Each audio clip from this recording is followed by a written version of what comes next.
Welcome to Baby Babble. My name is Sarah Zielinski. I am 18 weeks pregnant, and this is a weekly IGTV series that I bring to you to share with you all of the things I've learned about being a first-time mom and my pregnancy journey. And this week, we are talking all about hormones. I am so excited to talk about this.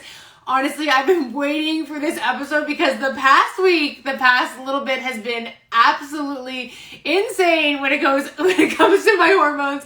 So I'm going to be sharing all about it with you guys today. Be prepared to laugh. Make sure you're monitoring how much water or anything you're putting into your mouth because it's going to get real quick. If you have a husband or a boyfriend or a spouse or someone that you're wanting to get pregnant with, start a family with, and you'll see, go grab them, get them to sit down next to you so they can understand what we go through. I'm going to be super raw and real and share everything on this episode.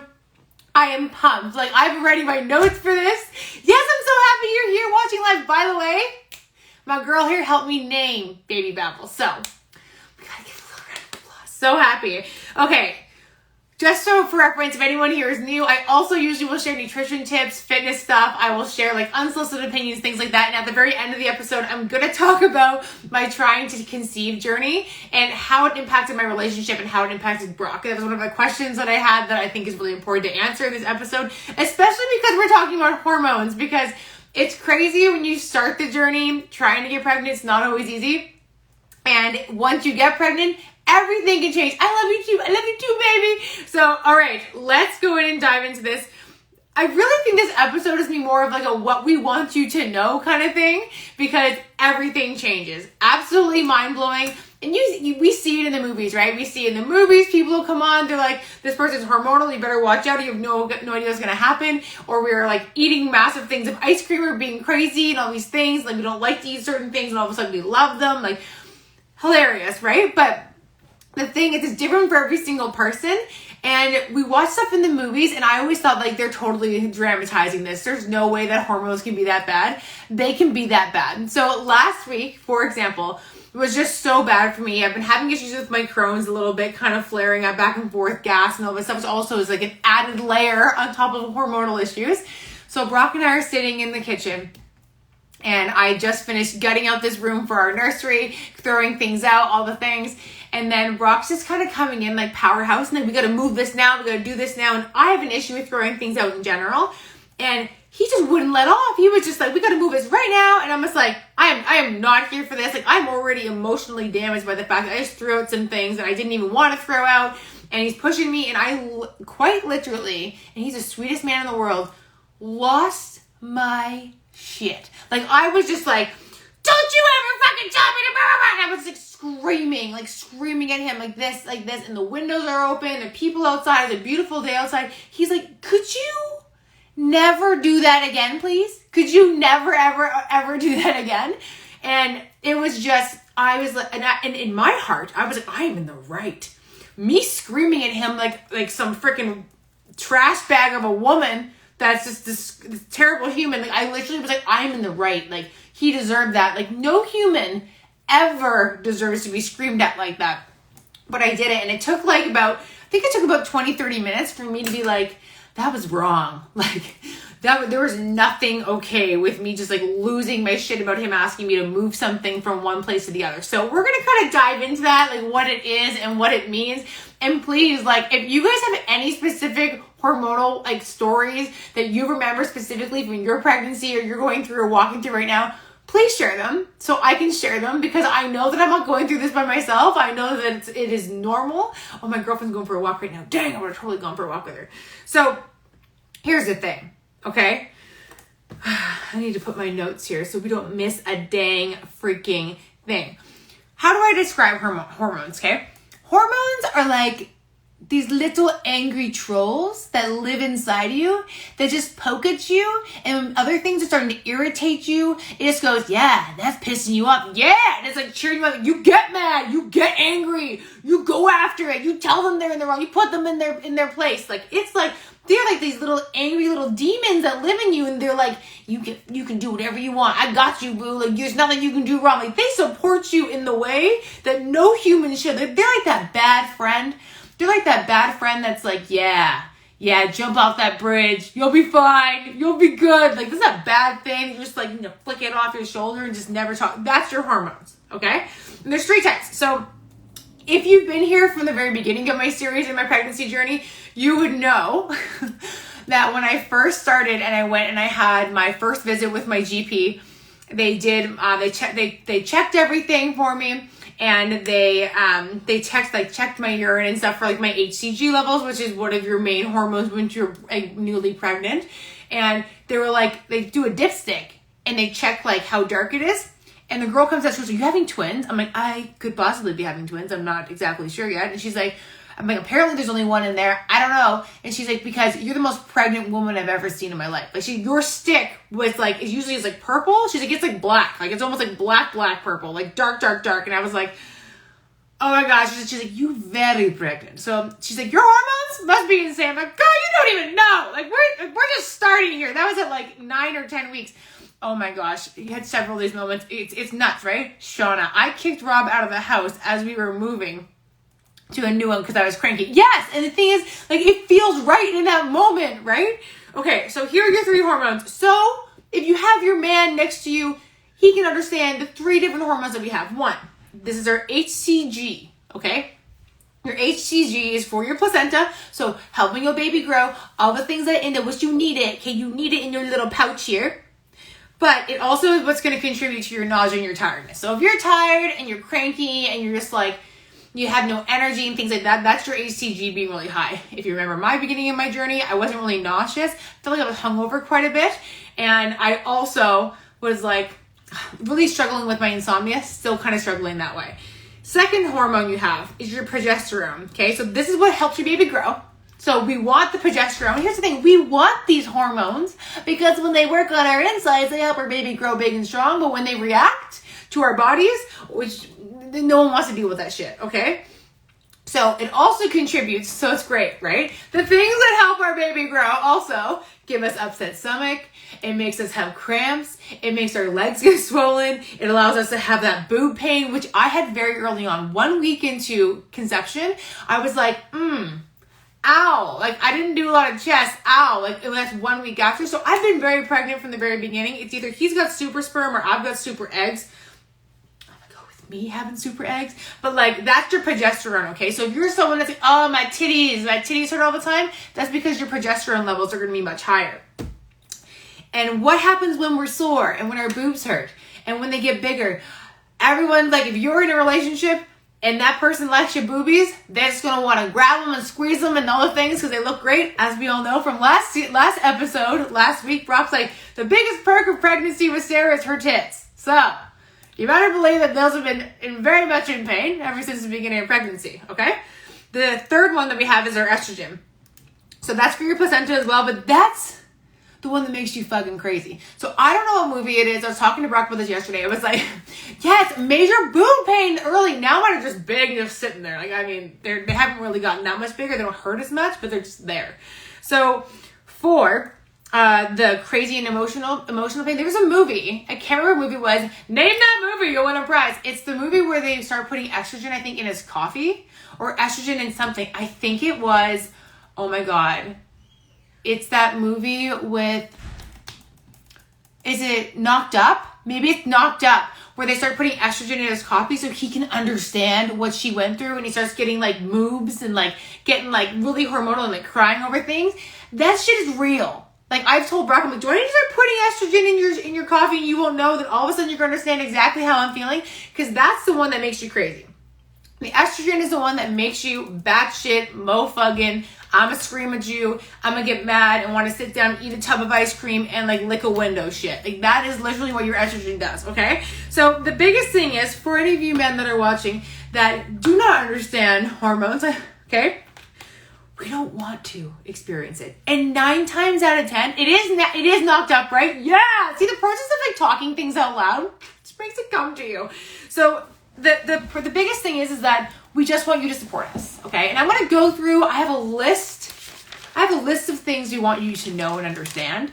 But the biggest thing is, honestly, is that if you don't support us, we can become severely depressed. Like, you can become depressed before you have the baby. You can have depression, trying to conceive. You can get it afterwards. So it's super important to just support them. And 9 times out of 10, we want a snack and a treat and a hug, and we don't care about anything else. But I'm telling you, like, the moment that I was screaming at him in the kitchen, if he had just come over and been like, just give me K.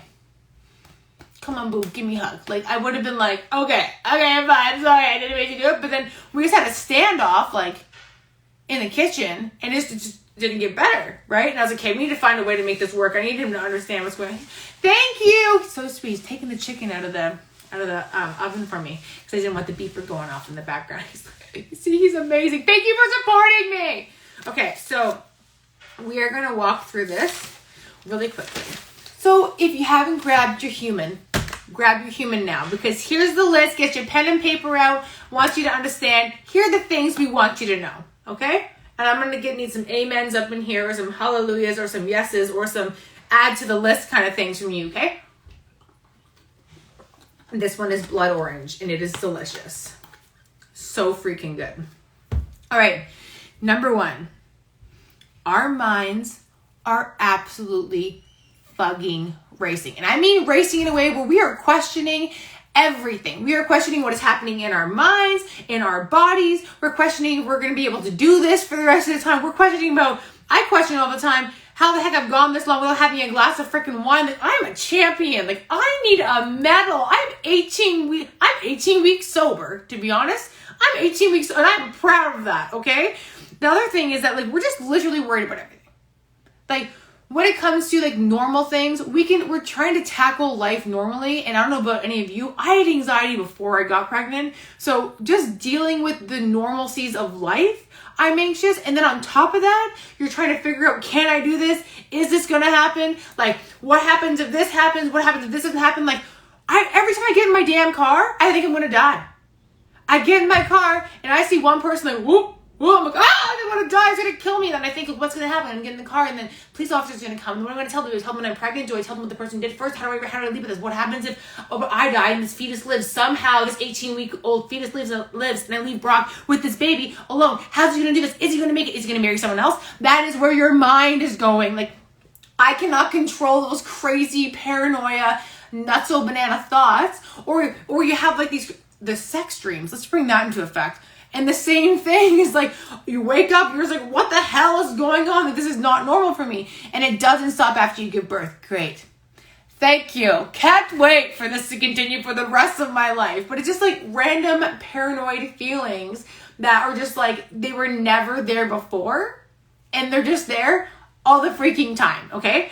Number 2, we know that we're hormonal. Okay, we know, so we don't need you to remind us. Like, trust me, honey. Like, it's kind of like the period thing, right? It's like, oh, you seem kind of touchy. Like, are you on your period? Do not say it. Like, we know, we are aware. We will acknowledge it. We will try to educate you on it, but you don't need to talk about it, okay? We're very aware we're forgetting stuff. We are, like, trying to get things in order. We're running into walls that have been there for the past 2 years and wondering where the hell they came from. Like, that's where we're at, okay? We are very much dazed and confused. So we don't need you to remind us that we're hormonal, because we are very aware that we are, okay? Cool. We want to be able to concentrate. We want to be able to sleep properly. We want to be able to not feel like we have a troll living inside of our body, poking at our bladders and poking at our stomachs that are full of gas. We are trying to avoid those situations. Yes. Okay. The third thing. It is hard as fuck to be pregnant. Like, I knew it was going to be challenging. I knew that it was going to be difficult, but it's just different for every single person. Yeah, okay, so Jennifer's here saying I was sick my entire pregnancy. Everyone's pregnancy is different. Like, I'm the person that's struggling more through my second trimester than my first, which is where every single pregnancy article that I read is telling me, your second trimester is a dream. Welcome to your glowing zone. You're just going to be radiating. And I'm like, bitch, where? I can't sleep. I got gas like crazy. I can't even go to the bathroom without wanting to cry. Like, do not tell me. Like, everyone is so different, right? Hey girl, hey. So the thing is, like, we know it's hard and it's exhausting and it affects every single person. I love that you said that, because I just said, I'm like, it's supposed to be my glowing stage right now. But the thing is, like, every single person that walks through this, I'm 18 weeks. Every single person that walks through this is a different journey, and it's hard for every single person. So the thing is, like, if you're dealing with someone that is pregnant, if you're pregnant, know that your journey is going to be different than every other person. And honestly, and I talk about this in a lot of my baby babbles too, is like dealing with unsolicited opinions. People don't need to hear from you that it's going to get harder. People don't need to hear from you what negative things that you've gone through, like to make them feel like something else is coming and anticipating that's worse, because that's just going to lead to more stress. So like in a relationship wise, because this one's kind of for the boys, right? Is like, you know, it's hard, and I can't handle this any more than anything else, is when people say like, you can't compare pregnancy to like other things. I'm just like, well, unless you, and like, this is like one of the situations where it's like, unless you've been through it, you're not going to know. Unless you've been through it, you're really not going to know, only because your experience is probably going to be different than anybody else's. My experience so far has been radically different than my sister's, who just had Harrison last week, right? Who's now a week old, which is crazy to go to see him yesterday. But it's like, your experience is always going to be different. And I thought that I was going to be nauseous. I thought I was going to be all these things, and I wasn't. But you have to just roll through your own journey. Okay. So we know it's hard. Okay. And we want you to understand that it's hard, and not like make us feel like it's not. So saying things, and this is really important actually, it's like affirmative language. If you're speaking to a spouse or speaking to a girlfriend or speaking to anybody that's pregnant or anyone going through anything that's difficult in their life, affirm and repeat back what they're saying to help them understand what they're going through. So like, for example, if Brock was to have a conversation with me and I'm struggling and I'm having a hard day and he goes, hey babe, I know this is really hard for you, that automatically just lifts stress off my body, takes it off completely. So if you're talking to someone that's walking through a hard patch, or is going through a breakup, or is trying to find a job they love, or they're trying to start a nutrition program, or they're trying to do something, they keep failing, keep trying to get back on, like, and they're continuing, like telling someone like, hey, I understand this is difficult for you. Or if they say like, this is really hard, they say, I'm struggling, say, I understand that you're struggling right now. How can I help you with that? Or like, do you want to talk about it? Like, but just repeating back, it's like echoing back to someone what they've said, to say like, hey, I understand what you're going through. That makes a huge difference on anybody, not just someone that's pregnant. So I hope that's helpful in like conversations moving forward.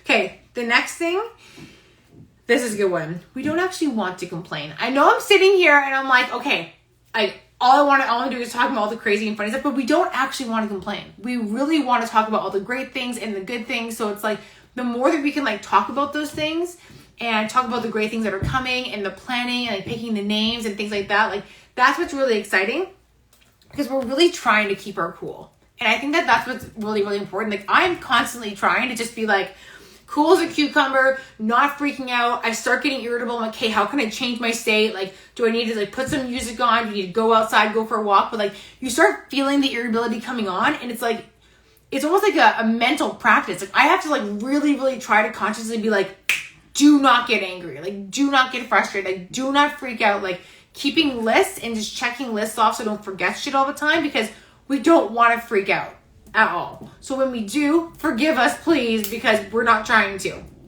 Okay, next thing. We're worried, okay? I'm worried. We get worried. When it comes to our relationships, our bodies are changing in so many different ways. Like yesterday, for example, Brock was like, oh my gosh, you're starting to look plump. And I was like, sorry? What? He's like, no, like, it's not a bad thing. I'm like, you say I'm starting to look plump? Like, not really the thing that I want to hear. Like, yes, I want my belly bump to grow. Y'all know I've been like waiting to pop, and I have popped, and I'm starting to show, but it's like, we have this constant fear. And I don't know about you.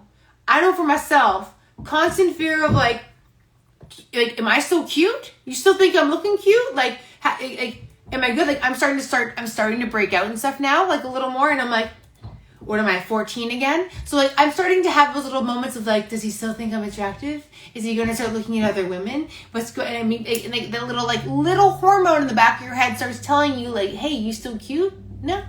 Has he told you you're cute recently? So I'm always like, hey, can I have some compliments? So the more compliments, the better. Just bring them. Absolutely everything. Girl, you looking great. Your booty looking fine. Like, that's my favorite right now. Booty looking thick. Oh my gosh, yay, my sister just got discharged from the freaking hospital. I was going to text her, yay! Baby got taken out of the jaundice clinic. Amazing news. They've been struggling with jaundice with the baby. So yes, the word choices. It's just like little things like, boo, you look good. Or like your booty looks really tight, or like just like, oh my gosh, you're radiating today, or your hair looks really nice, or I love your makeup today, or that outfit looks good, or dang, like just if I walk by you, you better smack my booty and tell me I look good. Like, the more compliments, the better, because trust me, if I'm not getting complimented, the little trolls of the hormones that live inside me, the little estrogen trolls, are like, he doesn't think you're beautiful anymore. And it's not because we're not confident. It's not because we're not like in love with ourselves, because trust me, I love myself, and I try to be as confident as freaking possible. But you get these moments where you're like, does he still think I'm cute? So it's important. Oh my gosh. Listen, if Brock decided to tell me I was lazy, I'd probably put his ass out on the couch. And he's like right here right now. He's like fixing the house outside. I put his ass outside. And that's just rude. You can't tell people that you're lazy. That's mean. If you're exhausted, yeah, that's the thing. You can be exhausted from doing absolutely nothing. And they just need to understand that. Like, I literally, so like after we had that big blow up, I tried to explain this to him and it didn't work. Because he just kept being like, ugh. I was like, you know what? I need to send him an article. I sent him 2 separate articles. One that explains to men, like, what to expect. And the other one was, like, what we kind of want them to know. Is kind of what I'm going through right now. And the biggest thing at the beginning of the article that I said that I loved is, like, you don't know if that when you come home, you're going to have a super happy, loving, healthy, like, excited wife to see you when they walk in through the door. Or you're going to have someone that's holding the kitchen knife ready to stab you in the face because you put a cup in the wrong spot in the house. Like, that's kind of the way the hormones are working. But, like, he had to kind of read that from, like, a professional perspective. That was, like, a written article for him to fully, like, comprehend how serious I was about, like, I'm out of control when it comes to my hormones. This is not something that I'm, like, consciously choosing to react like. Cool. Next thing is massages mean that you love us. And I ask for massages all the time. Like, literally, I'll just be like, because my back hurts. Like, I even got a notification today from my my app saying, do you notice your back's hurting a lot more? Do you notice that you're having more soreness in your legs? And I'm like, yes. It was like, get massages. And the biggest thing for me is I say to Brock, I'm like, just like, even just like a soft rub on my back. But here's the thing, okay? And this is what I like to say.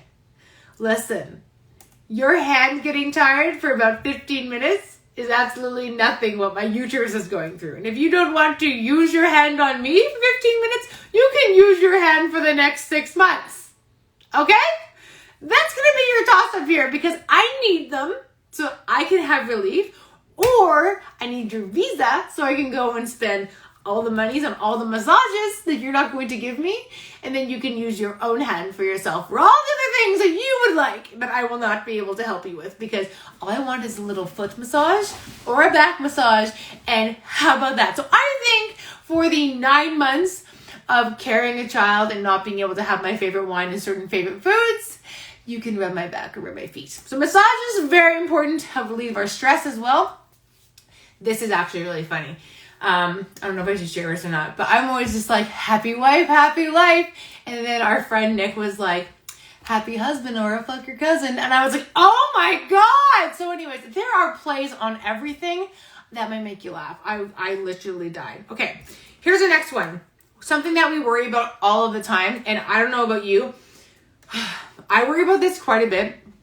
I know I'm going to be a good mom.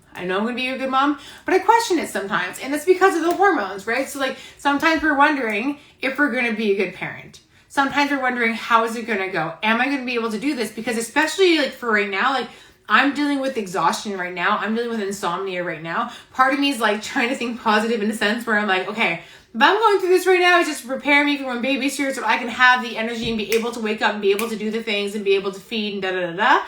But it's like, we question that. Like, we question the fact that, like, are we going to be good parents? Like, are we going to be compatible at parenting together? Am I going to be good at doing all the things? Like, am I going to have time? Like, for me, I don't get mat leave. So that's something else also that I do kind of want to preface is that, like, I'm a full-time coach, online health and fitness influencer for myself. I do not get maternity leave because I work for myself. So it's like my life continues on as normal. My work schedule continues on as normal. And I just have a newborn to deal with. So I don't get that extra help along with the way. So I question that. I wonder, am I still gonna be able to run my business great? Am I still gonna be able to like be a good mom? Am I gonna be able to do the things that I want to do? But like, that's why I wanted to stay home when work from home, was never to miss a moment, to be there for all the things and be able to run a business from my cell phone and from anywhere. But I question those things. So just know that like, it's also good to talk about those things with your spouse and talk about like future planning and the things you want to do. And there's a bunch of courses, there's books, there's things out there. Like, I'm kind of winging it. I don't like to plan too much stuff, but I think it's important like to talk about those things. And like, if you're having worries, or if you think your spouse is having worries about it, it's better to talk about it than to hold it in. 110%. Cool. Next thing is, I don't know about you guys, I'm terrified to birth this child outside of my vagina. I would do a lot of things to teleport this baby from here to here. I would do a lot of things. Like, I've always said, listen, I would take a C-section, and then every single person that's like, you don't want a C-section, it's terrible, it just cuts your stomach open, the recovery is so much longer. I'm seriously just worried about the birthing part, and I've heard so many freaking horror stories. Please, if you have a horror story, please don't tell people about them. I can't tell you how many people have sent me messages being like, oh, might have to cut you open. Oh, just you wait till pregnancy. Oh, want to get that epidural really early. And I'm just like, terrifying me. Like, the other thing is, I said to Brock, I'm like, okay, so here's the rules. I know we're nowhere near close to being there, but your head gonna be here. I don't need you looking at my vagina. I want you up here, and you're gonna hold my hand, and you're gonna help me breathe through it. And if they tell you to come and look, you're gonna say no. If they ask you 3 times, you're gonna say no. My sister told me that they asked her husband like 7 or 8 times if he wanted to look, or if he wanted to come down there, or if she wanted to like reach around and feel the head. I'm like, oh my God. Like, I just want to be able to be like, okay, let's go in. Let's try and get this baby out as safely as possible. I don't want to think about it. I don't want to think. So I constantly worry about birth all the freaking time. Other things, I don't know about you guys or what your story was. To the same thing, like, stay up here. Like, right here. I just want hand, face, I don't know, maybe snacks, like things to go here. Like, I just, in here. I don't want you in this area. So I think about that shit all the time, and that's what people say to me too. Oh my God, ask you for the mirror? Absolutely the fuck not. Thank you. But here's the thing. Some people are like, yes, love birth, want to see it all, want my husband to see it. I have a lot of girlfriends that have done that. So this is not me bashing anybody that wants those things.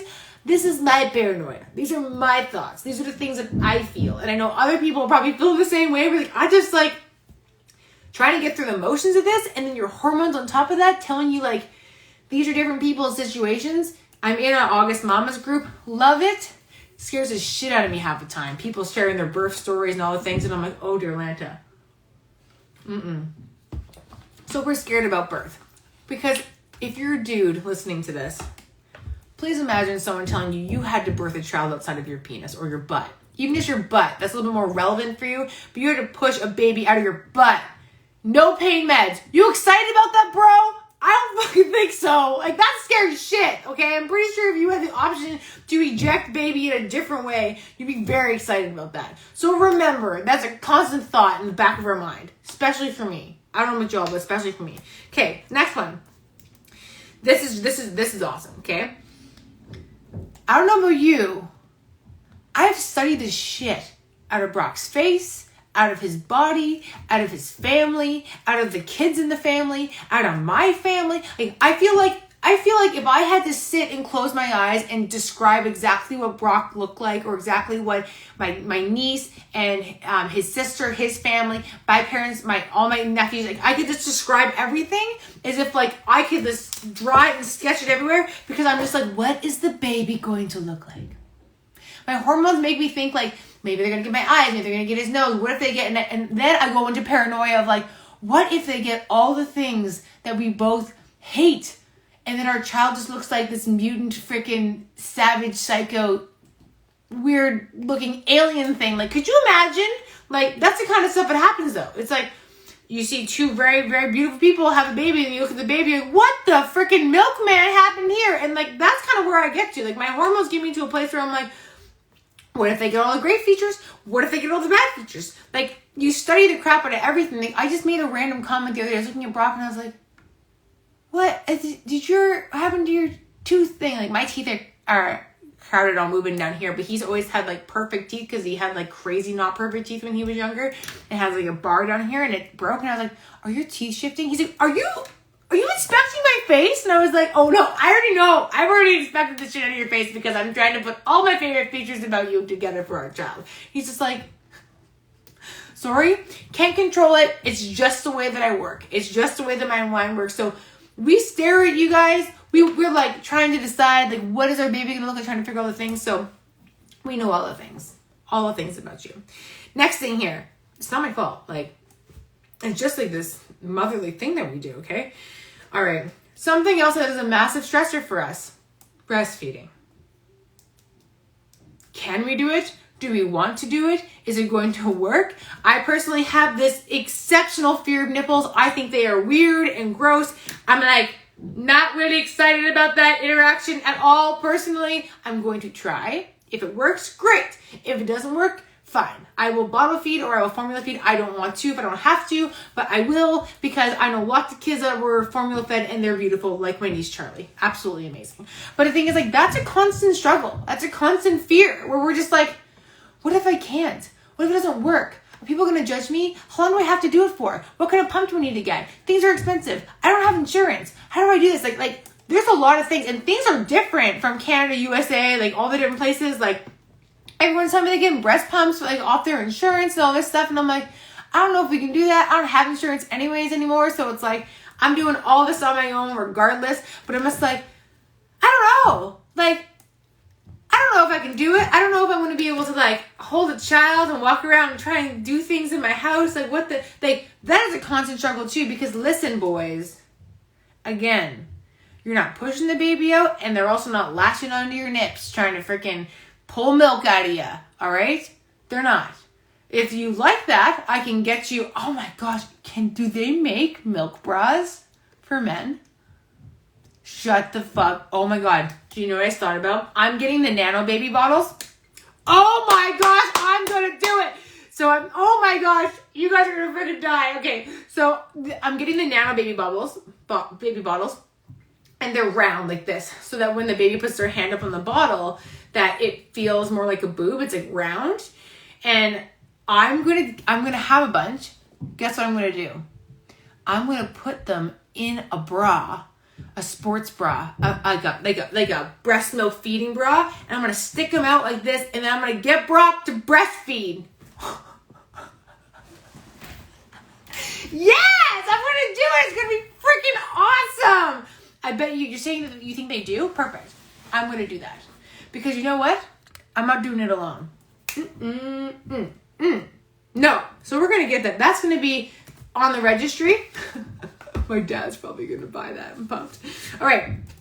There's two more things that are on here.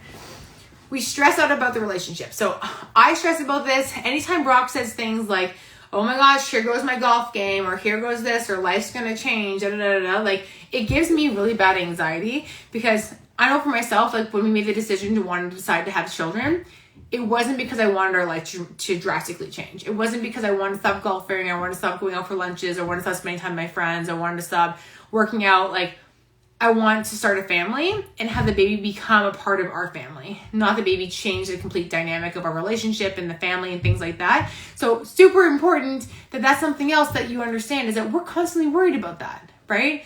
And that it's okay if you feel that way. It's totally normal. And that honestly, like, it can be really stressful on your relationship if you don't talk about those things. So those are things that I say to Brock too all the time. It's just like, you know, I still want you to go golfing. I still want you to spend time with your guy friends. I still want you to go work. Like if I'm at home with the baby too, like it's not something that like, I don't want us putting any expectations on our relationships, but I do stress about it because, you know, you hear horror stories and I feel like people only talk about the bad, right? But you really need to focus on the good, which is something that I try to do on my page a lot, is just kind of share the positivities and how great our relationship is. It's a huge focus of the way that I share my social media because there are so many people that are in toxic relationships or start families with people that, you know, they just did it to do it. And I don't think anyone should ever stay stuck in a relationship because they feel like they have to or because of finances. Because if you want something bad enough or you want a different life, like I personally believe anybody can make that happen if you have the drive and the discipline to just go after your goals. But it is stressful to think that things are going to change. And that's why you have to talk about it. And as a spouse or supporting person or as a girlfriend, this is something else I've learned too. You learn a lot about your friends when you get pregnant. You learn a lot about the people that want to know how you're doing, that check in on you. You learn a lot about the people that care about you and stuff like that, because like it's a trying time. And now that I've been pregnant, I've learned a lot about like, wow, I wish I checked in a lot more on my other girlfriends that were pregnant during this time.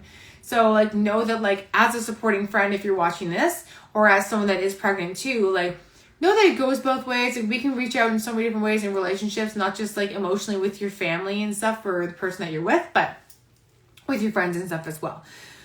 Okay, the last two things that we want people, our spouses, to know is that number one is that we just really want you to be on our team. We really want your support, and we do appreciate you, even if it's like in a really weird way. Like for example, like if I'm like, I had a day the other day where I was like, I really just cannot cook. Like I can't do it. Like there's no freaking way. Like, it's not gonna happen. I was tired, exhausted, hangry, frustrated, I was bloated, I wasn't feeling good, and I just wanted to eat something.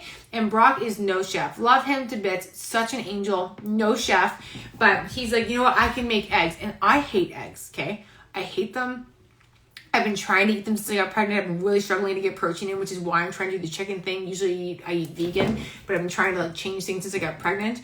And honestly, like he just like made eggs. I didn't want them. I doused them in so much effing salsa and hot sauce, but like I appreciated it so much because I just didn't want to cook.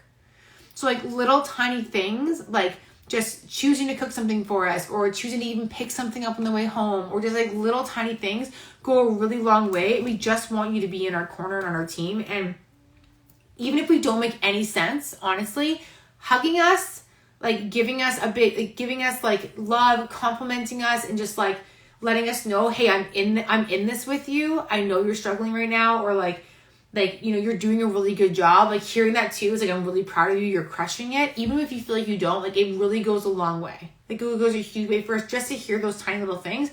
Basically, like you can't go wrong with a compliment, I feel like is the way to kind of say it. You really can't go wrong with a compliment. Like we want you to know how much we appreciate you. And in the same breath, we want to hear it back. And the last thing that I think is most important for any spouse to know, if you guys like, is that we're really excited to see you be a parent with us. And as stressful as hormones are, and as stressful and crazy as like it is, and that we may scream and bitch and whine and be like, just like, I swear sometimes I look at Brock because he's breathing the wrong way. And he's like, what? And I'm like, nothing.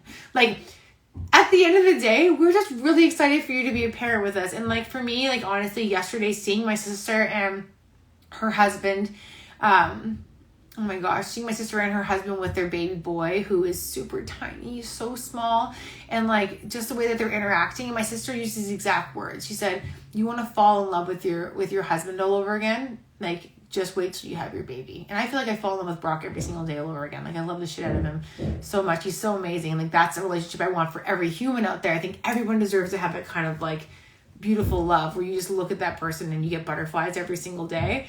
And like, honestly, like hearing my sister say that, I was like, I'm so excited. Like, I'm so excited for us to bring this new life into this world, because despite all the hardships and the hormones and the scary times and the anger and the outbursts and the craziness and the irritability and the no sleep and the gas and the crankiness and the forgetfulness, like it's all going to be so worth it. And just seeing little Harrison there, like, and he hasn't had an easy go for the first week of his life, and seeing how they interact, like that is beautiful and that's a blessing. And if you both can focus on those things, it's going to help so much. And I'm trying so hard not to cry because, you know, #hormones. But it is really a cool journey, and I'm almost half baked. I may not look it, but it's crazy to think that I'm almost halfway through this entire pregnancy and that it's been such a fun journey. So I really appreciate you guys. And the last thing I was going to talk to you guys about was my trying to conceive journey and how it affected Brock. That's one of the questions that was asked that I think was important that I really wanted to address. And I mean, like, I'd love to know if you're watching this live right now, like if you're someone that struggled with trying to conceive, if you are trying to conceive right now, if it's something that you haven't been able to do, it's something that you did get pregnant, how long did it take you to get pregnant? For us, we were kind of sort of not trying for like from like a February to like October, like if it happens kind of thing, but really not tracking, really not anything, really not trying at all. And then I started tracking beginning of October. It took about 3 months or so for us to get pregnant. October, yeah, three months or so. I think it was like three missed periods or whatever. And it was very stressful when you're actually trying. For me, it was I thought, here's my advice. If you're trying to conceive and you haven't done it before, or you've been having struggles, is just ask your partner what they want to know and ask them, you know, how they want to do it, and respect that. Brock's like, oh, let's just try it and we'll see what happens. And I was just so hell-bent on the fact that you need to track, you need to do everything, and he just was against that, right? So yeah, it took you guys 2 years to get pregnant with your first. It's not easy for people, and it can be really stressful, and it can really I don't know, for me, it really makes you question yourself. It really makes you question, oh, Brie, I'm answering your question. It really makes you question yourself. Am I able to produce? Am I the problem? Is it my eggs? Is it his sperm? Is it our timing? Am I actually ovulating? And when I was tracking, the biggest thing was with Brock, he just wanted to do it as natural as possible. And he even said yesterday, after I did my question, he's like, oh, I wasn't stressed out about it. It didn't bother me. And I was like, no, I know it didn't bother you, but we had a couple arguments. We had a couple times where we would chat and we would just be like, oh my gosh, I'd be like, oh, we have to do it. Here's our window. Here's that. And what I feel like I didn't really respect was the fact that I felt because I needed to know that I needed to tell him when I was ovulating. I needed to give him the pressure of that window, and it removed the sexiness out of trying to get pregnant, you know? It's tough, right? So yeah, even being regular, it can be difficult. Exactly. And I was very consistent. I was every single 28 days for 5 days straight, super, super heavy in the beginning, and then really lightened off on the next days, very, very consistent. I was also on Depo-Provera for a very long time. If you are on it, get the fuck off it. It'll fuck you up. It is not, you should not be on that. After I got off it, I learned so much about how it was affecting my hormones, how I was getting cystic acne all down my neck. It was terrible. But biggest tip is ask them how they want to communicate about it and how they want to do it. And however you want to do it, you do it. But for me, I was doing the ovulation strips. I was testing twice a day. I wasn't ovulating at first and I was panicking. So I just decided to do all the things that I needed to do to make myself have peace of mind. So I was like, hey, I'm going to go get my uterus checked. I'm going to get an ultrasound. I'm going to make sure that I'm eating really healthy and cutting more alcohol out of my diet and doing all these things. I tried to do those things because I really wanted to be able to get pregnant. And then with Brock, I remember even having,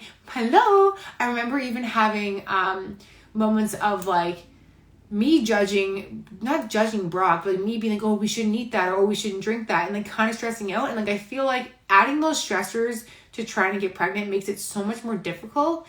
And you really just need to kind of go through the process naturally and in a way where still tracking, obviously, but working with your doctor. And I think that's probably the best thing I could say I did early on once we really started trying was, understanding what your window looks like, because basically it's 4 days after your last missed period for most people. Not missed period, 4 days after your period ends. It's when you become most fertile. And that's something that I'm going to make sure I educate my kids on. And I'm starting to think I'm having a girl, so we'll see. But I said to Brock, I'm going to educate, if you have little girls or little boys, either way, I'm going to educate them on when the most fertile time is for people to get pregnant. I want them to understand that. I don't want them to just fear getting somebody pregnant.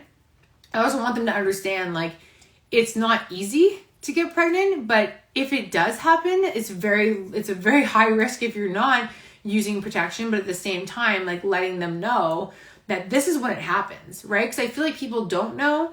I definitely didn't know. I thought it was just basically if you weren't on your period, you could get pregnant. That's kind of the way that I thought it was, right? And it's definitely not the way it is. And it can cause so much stress. And, Brock always called my ovulation tests and things like that in the bathroom, little science experiments. And he hated it. He's I hate that you're testing. He's I just want us to try and do this naturally. But I was I want to make sure that I'm ovulating. I was scared that I wasn't. And then I was and if I am ovulating, maybe he's the problem. And then that can cause a lot of stress on saying someone's a problem or thinking someone's a problem is just not good for your relationship. But it's important to work with your doctor so that you can test and rule those things out, so you can decide what are the steps that you go through? And I've had a lot of girlfriends that have gone through the steps and almost gone to IVF or have gone to IVF. And that is very, very hard on your body in so many different ways and on your relationships. So like anyone that's been through that, like I have so much respect for you. Like unbelievably, I could never imagine what you've gone through. But the biggest thing for me was like in trying to, I know that going back like when we decided to have our next child, hopefully keep them close together anyways. We'll see how my body responds.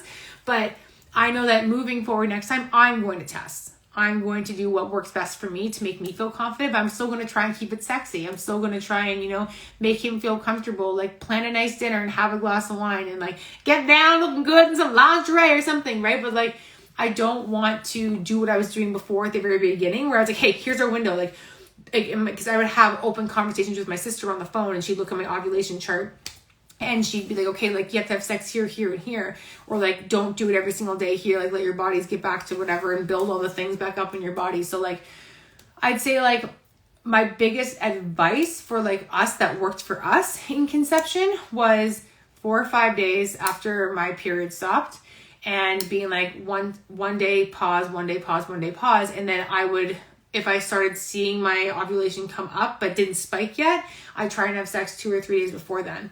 But at the same time, like, I love Brock. We're not like, I'm a Scorpio, Sagittarius cusp, so I'm a sexual human in general. But like, we also are massive cuddle bugs and just like to like play around and joke around. Like, not every single time that we're intimate are we like, I don't know, being like, hey, let's make a baby this second. You know what I mean? So it's like, everyone's going to be different. Oh my God, he's just standing and he's fixing our like outside of the house, and he's so funny. He's just such a little workhorse. He's just like walking around cleaning everything up.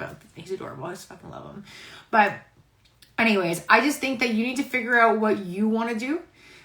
What's going to make you feel confident in your body and knowing what's good for you. I always recommend talking to your doctor as much as you can. Rule the things out. If you're an anxiety person and you need to know person, like myself, minus the gender thing that we're going through, talk to your doctor. Like, go get your uterus checked. I did a transvaginal ultrasound where they checked everything to see if everything was okay. I got blood work done, checked all my vitamin levels, which, by the way, my vitamin levels were incredible, probably because I use my Shakeology every single day and have for the past 3 years, which I don't even need to take all my prenatals if I don't want to because of it. Like, and just be healthy and happy, but like, you gotta keep the fun in it. Like, honestly, if you remove the fun from it, it can be really hard in your relationship. And he says that it was fine. But I think that it's just communicating and asking what works best for them and respecting that. Because I honestly think that the last day, I think the day, like the day we probably did conceive, which we think was our 7-year dating anniversary, which is pretty cool, is that we actually got in like a massive argument that day. And it was about me doing my little science experiments in the freaking what's it called? In the bathroom, and him just feeling overwhelmed by it. So just communicate with your partner with how they want to know things. If you're trying to conceive, keep it sexy. Like, have a nice dinner. Like, don't try and like plan the sex. Like, if they feel like you're planning the sex, it takes the fun out of it. And just like enjoy the process, but just communicate with what you want, right? I think that's all, unless anyone has any questions for me. But this was fun. I like this episode. I think it's important. Like, even as a spouse, if the guy stuck around for this, like, just, you guys need to talk about it. You really do. And if you can't talk about it, not trying to be a dick, but if you guys can't talk about it, maybe it's not a good time to try to have a baby if you're really trying. If you can't talk about like the way that you guys want to be able to communicate while trying to conceive. You know what I mean? Because that was a huge eye opener for us too. Like, I had to talk to him about that. I'm like, hey, if we can't talk about this, like, this is a good time for us. And then we were able to work through it. So that's it. It's not all sunshine and rainbows, y'all. Like, creating life is difficult. You got to plan all the things and whatever, but it is beautiful. It is fun. And I appreciate every single one of you guys that follows me on this journey and supports me and is, trying to do all the healthy things for yourself. So that's it. I'm going to sign off here, but I do have a brand new boot camp starting for April. So if you've been want to start your own health and fitness journey, I'm going to be focusing on having a healthy relationship with food, including like previous eating disorders and food guilt. I'm also going to be talking about personal development and meditation. We're going to be going into utilizing nutrition and workouts and how to really make them work for you and your body and tailoring them to yourself. And then we're also going to be talking about caffeine and alcohol, how you can actually still drink and you can have caffeine, how much is too much, if you're pregnant, if you're not pregnant, and helping people get some aesthetic results as well going into the summer because it is getting warmer. That's something that I do really specialize in, is helping people aesthetically get the results that they want, because I do believe in aesthetic training, because you are allowed to want whatever it is you want for your body. But that's why we're going to be talking about personal development and all that as well, because the thing is, you can fix everything on the outside, but if you're not working on the inside, you will never actually be happy with the changes on the outside. So that is all for me today, guys. You can always email me. You can reach out to me on Facebook, on Instagram, or email me at sarahzielinskifitness@gmail.com. Registration is open for April, and I'm doing a bunch of health and fitness nutrition consultations that you can also get on my website. So thank you guys for joining in. Please make sure that you drop down below in the comments here what you loved about this episode so other people can see if this is an option for them to watch. And I love you guys. Appreciate you. Hope you have an amazing Thursday and a great weekend, and we will chat soon. Okay. Bye.